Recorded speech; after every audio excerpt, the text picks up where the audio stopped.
विदेशी मद्याची वाहतूक रोखण्यासाठी आपण बनावटी विदेशी मद्य रोखण्याची MPDAची अंमलबजावणी करणार म्हटला होता।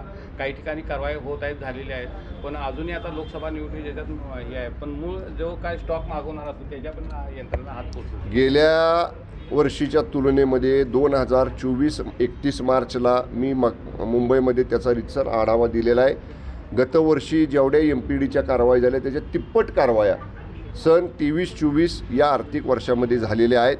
माझ्या विभागानं मोठ्या प्रमाणामध्ये अवैध मद्य निर्मिती, अवैध मद्य तस्करी, अवैध मद्य वाहतूक याच्यावरती गतवर्षीच्या तुलनेत तिप्पट पटीनं जादा कारवाया केलेल्या आहेत। निवडणुकीच्या कालावधीत सुद्धा राज्य उत्पादन शुल्क विभागानं सीमा तपासणी नाके उभे केलेले आहेत, फ्लाइंग स्क्वॉड उभे केलेले आहेत। अवैध आणि कसल्याही पद्धतीचं ज्या मद्य परमिटेड नाही अशावरती धडक कारवाई करण्याचे आदेश आचारसंहितेपूर्वीच आम्ही माझ्या विभागाच्या प्रशासनाला दिलेले आहेत।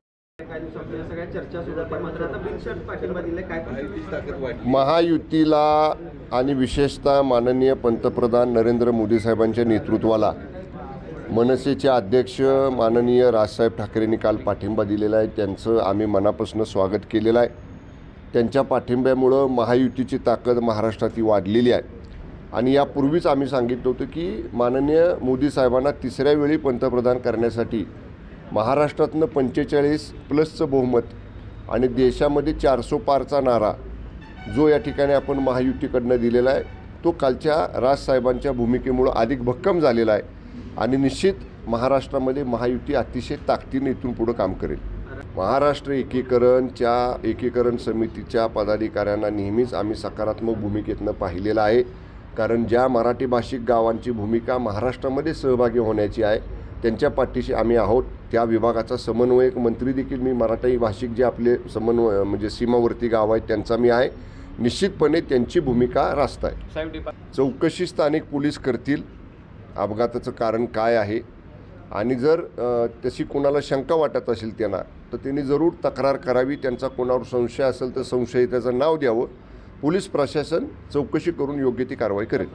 टीका करण्याशिवाय दुसरं ते काही करत नाहीत। त्यांना फक्त लोकांच्यावर त्यांना त्यांच्याकडनं पॉझिटिव्ह सकारात्मक राज्याच्या हिताचं देशाच्या हिताचं असं कधी लिखाण झालं आहे का? केवळ आणि केवळ गेल्या 1.5-2 वर्षापासून माननीय शिंदेसाहेबांनी नेतृत्वाखाली जेव्हा आम्ही भूमिका घेतली तेव्हापासून टीका करणं या व्यतिरिक्त दुसरं काही नाही। तेव्हापासून लोकांना आता संजय राऊत काय लिहित आहेत हे वाचण्यामध्ये सुद्धा इंटरेस्ट राहिलेला नाही। त्यांचं राजसाहेब ठाकरेंचं असाच बोलण्याचा अर्थ होता की एका युतीमधनं निवडणूक लढवायची, एक महायुती करून निवडणुकीत लोकांना मतं मागायची आणि ज्या महायुतीला लोकांनी निवडून दिलं आहे ती महायुती सोडायची आणि दुसऱ्यांच्याबरोबर सरकार करायचं, असं करू नका असा राज ठाकरे साहेबांचा बोलण्याचा उद्देश होता। नोटिफिकेशन निघणार आहे, आलं का लक्षात, निवडणुकीचा अर्ज भरण्याच्या प्रक्रियेचं। त्यामुळं निवडणुकीचं अर्ज भरण्याची प्रक्रिया सुरू होण्याच्या पूर्वी निश्चितपणे महायुतीमध्ये जागा वाटपातनं समन्वयानं सन्मानजनक मार्ग निघेल। बघा मी काय म्हटलं, समोरच्या उमेदवाराला निवडणुकीमध्ये कधीही कमी लेखायचं नसतं। आपला प्रतिस्पर्धी आहे म्हटल्यानंतर त्याच ताकदीनं आपण सुद्धा त्या निवडणुकीमध्ये उतरायचं असतं।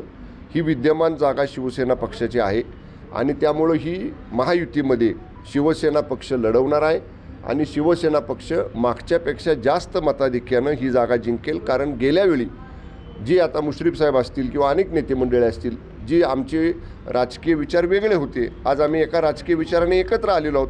त्यामुळं मी एवढंच सांगेन आपल्याला, मान्य मुश्रीफ साहेब आहेत, मी आहे, आमचे सगळे आमदार महोदय आहेत, माझे आमदार आहेत, सगळे पदाधिकारी आहेत तिन्ही पक्षांचे, आम्ही एका जीवानं काम करतोय। आता मान्य चंद्रकांत दादांनी मागच्या आठवड्यात बैठक घेतली, आज मी घेतोय, मुश्रीफ साहेब तर ठाण मांडून इथं बसलेले आहेत। त्यामुळं आम्ही सगळेजण ताकद लावू आणि मागच्यापेक्षा जास्त बहुमताने ही जागा जिंकू।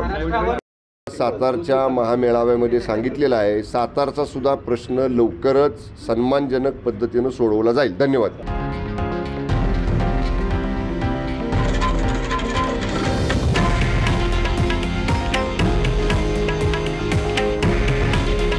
हे आहे देशातील नंबर 1 न्यूज नेटवर्क आणि आपण पाहत आहात TV9 मराठी। काळजी तुमची, हित महाराष्ट्राचं।